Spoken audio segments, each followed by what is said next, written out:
Hey, everyone, I've got a real special girl here. This is probably one of the more talented, or maybe the most talented pitchers in the Netherlands, or should I even say that? Um, yeah, maybe. I think I'm the most successful one at the moment. Yeah. Yeah, and a lefty to boot, right?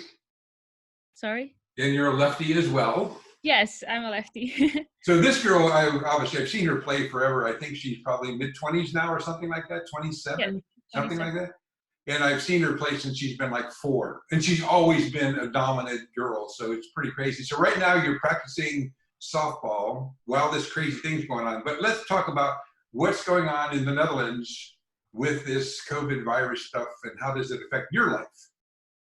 Um, well, obviously we can't play softball with the team or practice with the team. So that's different. I can go home to my parents and visit them or my sister.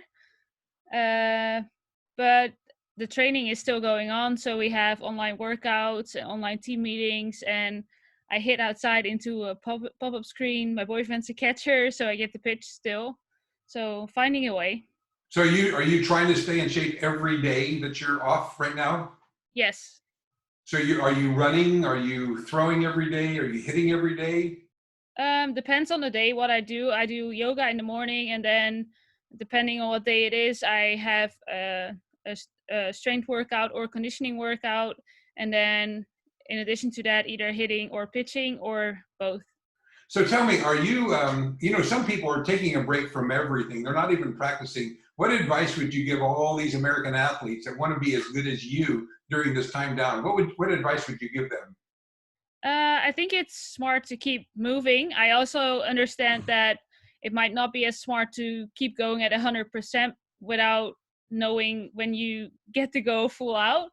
So, but yeah, I think it is important to keep moving for everybody, not just athletes, because we're inside all day. You just don't walk as much as you would normally do. So yeah, keep moving. Yeah, so tell me, you said you had 3 hour online communication with your team.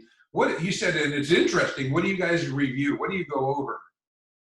All kinds of things. We had a pitcher catcher meeting this week, and then the hitters were separately, and then we speak about each other's strengths and things we have to develop and how we can do that together. Or we get presentations about how a team develops and how we can do that for our own. So it depends on the day what we're doing and who is helping us out. So is it 3 or 4 times a week, or what's the normal plan for that? Yeah, 3 times a week, and then 2 times a week we have online workouts where the conditioning trainer tells us what to do, and then we do it. Yeah, so it's actually, man, you're on your own. I mean, if you can cheat it, but you're not going to be successful, right? Yes, yeah, I think everybody has to find a way now for uh, for themselves to learn how their body works and how to stay fit. So tell us what made you. I'm going to go back in your history a little bit. You were a pretty good athlete when you were 10 years old. What made you get to the top? How did that happen? Um, I think my passion for sports in general. My family is not from baseball or softball background at all, and I just met with the sport and then just liked it. And then there was a selection team, got invited to that, enjoyed it still. There were more opportunities to play ball every day. I took that opportunity and I still loved it, and I still love to do it every day until now. And I also like being an athlete and everything that comes with it. So I think, it's an important part that you enjoy what you're doing. So there's a lot of girls who probably have been they're now maybe not in the softball life that maybe quit when they were 15 or 17 or 19 or something like that. There are probably some that probably should still be playing. But in America, we work so hard when we're 10 and 12 and 14 and 16 years old that many of our girls, they peak at 17 because they're playing 100 and some games a year.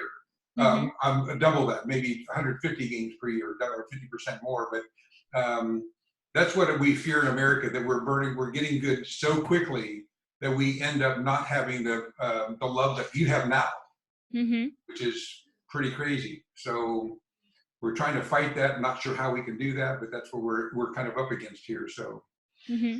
What would you give advice to coaches in America to their teams? Because right now they are down. They're doing nothing like you. What advice would you give coaches to get with their team on?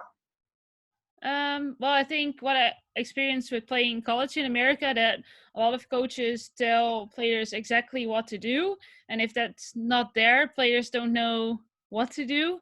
So I think if you have your players become smart athletes and make them responsible for their level or level of fitness or whatever they do, they feel like they own their own progress, and I think that's something that motivates people. If you feel like you have control over how good you are, yeah, I think that's an important or difference for me. It's always been very important to have the freedom to discover what works for me and what doesn't, and then just go out and try and see. I think, yeah, that's important. If you give your athletes a little bit of, I don't know the word, autonomy, is that what Yeah, it yeah, is? autonomy, yeah. Yeah. Yeah, I will say this: I've seen you pitch here in the last few months, and in the wintertime, and this girl is so fun outside the line. She has a good time. She's smiling, laughing. Inside the line, she is a beast, and I mean to tell you, she's a beast. Would love to have you go take a look at some of her clips. It's pretty amazing. You got some YouTube clips out there. You pitching, right? Yes. Yeah, if you go look her up, and you will see, man, she is on fire, and you don't want to be against her in this because she has that kind of ability. She changed her mindset pretty easily, pretty fast, and when it comes time to compete, you compete. Is your boyfriend the same way? Um, no, he's a lot different. Is he just a nice guy or what? Yes. He also he plays baseball. He Yeah, gets yeah, you told me. and he loves the game. And he also coaches, but he's way more calm, I would say, than I am, and he just enjoys it a little bit more for fun. Like, I'm very up to my game. I want to win. I want to compete. So yeah, but I think it's very good that he's different. Oh no, no, no, that's good. That is good. It's a different perspective for you to learn from, and then Yeah. also for him to learn from too. So Yeah. well, anyhow, girl, I'm going to let you go. I was hoping to see you this summer, but I'm not going to be able to do that probably maybe till fall, but I'll still be there. But I will catch up with you later. Thank you so much, girl, and keep practicing. And I may reach back to you one time to give us more advice. I will. Thank you. All right, talk to you soon. Bye bye.